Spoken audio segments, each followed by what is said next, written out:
Rome Odunze's first season in the NFL was a bit frustrating, but there's a lot of reason to believe that he could bounce back in year two.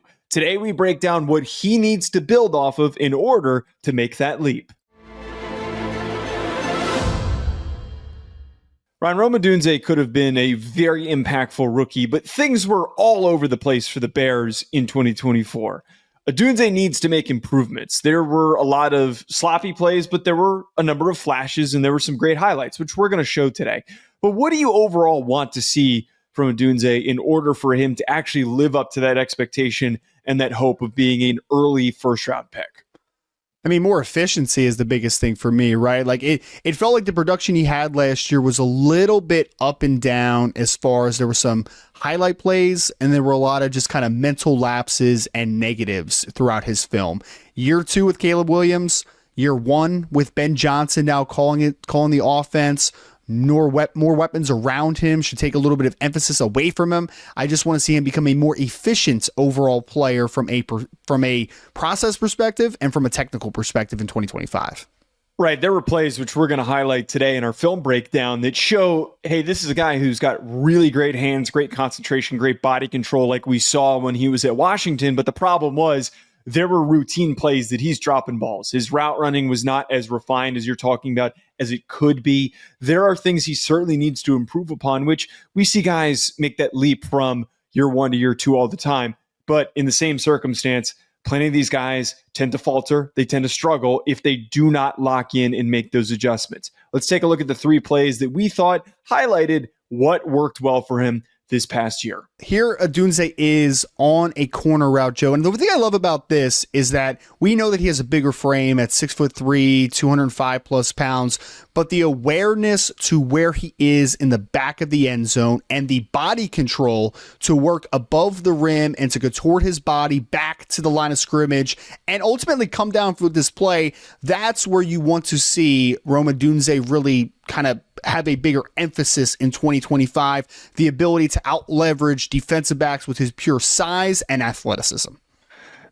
One thing that was really interesting about his production this past year, the 3 receiving touchdowns that he had in 2024 came in the red zone. They came within, I think the longest one was 14 yards off the top of my head.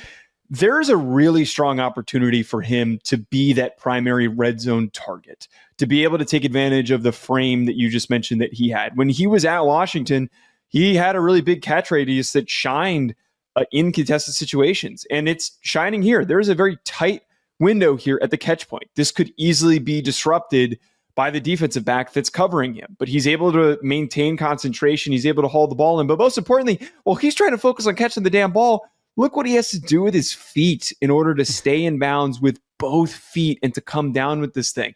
There is no reason why Odunze can't keep making plays like this. This is a very difficult play to make. This is not your run-of-the-mill routine back corner of the end zone reception. He needs to do this more, though. He needs to continue to shine and to make these difficult catches because he's not somebody who naturally last year created a lot of separation for himself because he is just not a total burner and a total route demon that's constantly cooking guys.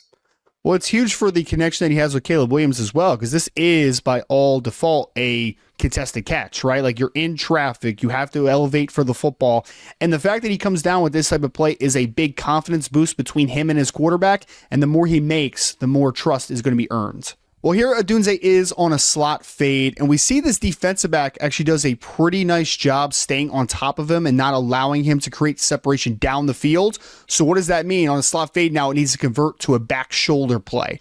And we see when Odunze is able to locate this football in the air, perfect throw by Caleb Williams, by the way, he locates on the inside, elevates while boxing out the defensive back and winning with the football in the air. This is something that he did a lot at Washington, and hopefully we'll see more of with the Chicago Bears.